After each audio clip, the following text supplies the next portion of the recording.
Hello everyone, I am Shura, a dietitian and a health coach. आज हम बात करेंगे अगर हम चीनी छोड़ दे 30 दिनों के लिए तो हमारे बॉडी में क्या होता है। आप सभी को बताया गया है कि चीनी नहीं खानी चाहिए, फिर भी शायद आप खाते हैं। हमें पता है कि हमें क्या करना चाहिए और क्या नहीं करना चाहिए। तो मुझे लगता है हमारे पास कोई स्ट्रॉन्ग रीजन नहीं है why we don't and what impact does it on our health. हमें ये भी पता है कि हमें एक्सरसाइज करना है, पर very less people do physical activity. फिर हम डॉक्टर के पास जाते हैं, फिर डायग्नोज्ड होता है कि हमें टाइप 2 डायबिटीज है, हाई ब्लड प्रेशर है और इंसुलिन रेजिस्टेंस है। डॉक्टर हमें मेडिकेशंस प्रिस्क्राइब करते हैं, साथ ही आपको सलाह देते हैं कि आपको वजन कम करना चाहिए। अगर आप वजन कम कर लेते हैं तो आपकी सारी बीमारियां ठीक हो जाएगी। तो आज मैं आपको एक मजबूत कारण देने जा रही हूँ। उससे पहले आपको समझना होगा ये वजन कम करने के बारे में नहीं है, ये इस बारे में है कि आप क्या खाते हैं और इससे कौन से हार्मोन ट्रिगर होते हैं। आप खा सकते हैं शुगर, लेकिन ये आपके इंसुलिन रेजिस्टेंस को ट्रिगर करती है और आपके क्रेविंग को बढ़ाएगी, क्योंकि शुगर एक ड्रग है, खाना नहीं है। फिर इंसुलिन रेजिस्टेंट आपको क्रेविंग देगा।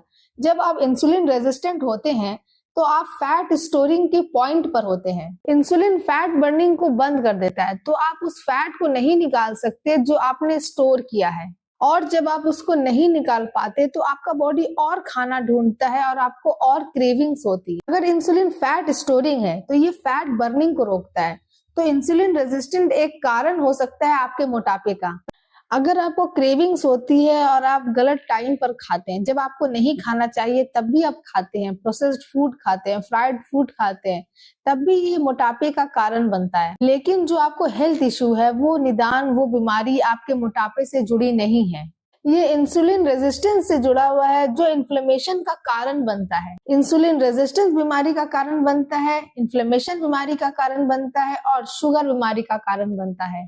अगर ये सब आप देखेंगे तो आप समझ जाएंगे कि ये सब सारी बातें शुगर के बारे में है। इंसुलिन रेजिस्टेंस बहुत इंपॉर्टेंट है क्योंकि ये inflammation, obesity, cravings and disease को बढ़ावा देता है। इस चार्ट में कैलोरी के बारे में कुछ भी नहीं है। ये कैलोरी के नंबर को नहीं बल्कि इसके क्वालिटी को डिटरमाइन करती है। जब भी आप शुगर को कट करते हैं तो सबसे पहले आपके टीथ हेल्दी हो जाते हैं, कैविटीज कम हो जाती है, गम डिजीजेस कम हो जाते हैं। आपके दांतों और मसूड़ों को खिलाने वाली दो अलग अलग चीजें हैं। एक है जब आप स्टार्च खाते हैं, जैसे कि आटा और चावल, जो कि ग्लूकोज में बदल जाता है। आपके मुंह में एक सलाइवरी अमाइलेज नाम का एक एंजाइम होता है जो स्टार्च को ग्लूकोज में तोड़ता है। इस तरह आप इन बैक्टीरिया को ग्लूकोज प्रोवाइड करते हैं। जब आप शुगर खाते हैं तो आप इसे और भी खराब बना देते हैं, क्योंकि शुगर सक्रोज है, 50% ग्लूकोज एंड 50% फ्रक्टोज। आप इसे तोड़ने के लिए अपने माउथ में एंजाइम नहीं प्रोड्यूस करते, लेकिन वहां रहने वाला बैक्टीरिया के पास इसे तोड़ने के लिए एंजाइम होते हैं। Fructose is more acidic, so it is bad.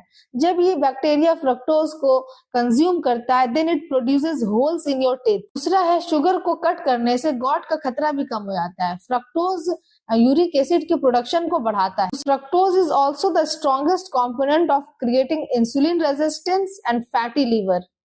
Fructose uric acid के क्रिस्टल्स बनाते हैं जो जोड़ों में जमा हो जाते हैं, जो आपको बेशुमार दर्द देता है। लेकिन ये बॉडी के किसी भी जॉइंट में हो सकता है। जब आप चीनी को काट देते हैं तो आप अपने हार्मोनों को स्टेबलाइज करते हैं। बहुत ज्यादा या फिर बहुत कम शुगर होने से आप कोमा में भी जा सकते हैं। तो ये एक टाइप का इमरजेंसी सिचुएशन है और इसलिए ये दो हार्मोन हमेशा प्राइमरी होते हैं। ये सबसे अलग होते हैं और सभी हार्मोन सेकेंडरी हो जाते हैं। और जब आप अपने हार्मोनों को स्टेबलाइज कर लेते हैं तब आप एक सुकून वाली नींद भी लेते हैं। और एक कारण है, जब आप अपने ब्लड शुगर को स्टेबलाइज करते हैं तब आपका इंसुलिन बेहतर हो जाता है, जो कि कॉर्टिसोल हार्मोन को भी स्टेबलाइज करता है। क्योंकि अगर आपके ब्लड शुगर में बड़े उतार चढ़ाव होते हैं तो जब भी आपका ब्लड शुगर कम होगा तो ये आपके कॉर्टिसोल को बढ़ा देता है और कॉर्टिसोल आपके स्लीप हार्मोन मेलेटोनिन को बंद कर देता है। तो उन दोनों को स्टेबलाइज करें और आपकी नींद भी स्टेबलाइज हो जाएगी। और कारण है जिससे रात में आप बेहतर नींद ले सकते हैं। आपकी बार बार यूरिनेशन जाने की प्रॉब्लम वो भी कम हो जाएगी। कुछ मामलों में, जैसे कि टाइप 2 डायबिटीज, किडनी ग्लूकोज को साफ कर देती है। ये एक निश्चित सीमा से ज्यादा होने पर ग्लूकोज को फिल्टर करना शुरू कर देती है और वो ग्लूकोज पानी को भी साथ ले जाता है, जिसे हमें बार बार यूरिनेशन के लिए जाना होता है। यही डायबिटीज का मतलब है।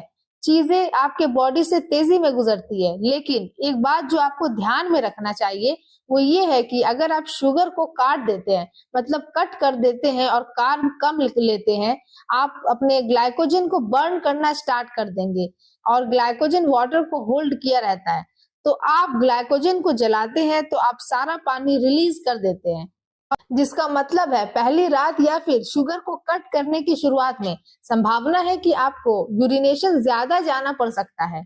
शुगर कट करने से ब्रेन फंक्शन भी सुधरता है, क्योंकि शुगर इंसुलिन रेजिस्टेंस बढ़ाती है, जिससे कि ग्लूकोज सेल तक नहीं जा पाता। इसमें ब्रेन भी शामिल है। ब्लड शुगर के उतार चढ़ाव से मतलब है कि आपको ब्रेन के लिए स्टेबल एंड इम्प्रूव्ड एनर्जी नहीं मिल पा रही है। जब आप शुगर को कट करते हैं तब आपको बेहतर एंड स्टेबल एनर्जी भी मिलती है और इसके रिजल्ट में आपको बेहतर एंड स्टेबल मूड मिलता है, जो आपके डिप्रेशन एंड एंजाइटी को कम करेगी। तो आप कमेंट में जरूर बताएं कि ये वीडियो आपको कैसा लगा। और अभी तक अगर आपने हमारे चैनल को सब्सक्राइब नहीं किया है तो आज ही कर ले for more health related videos.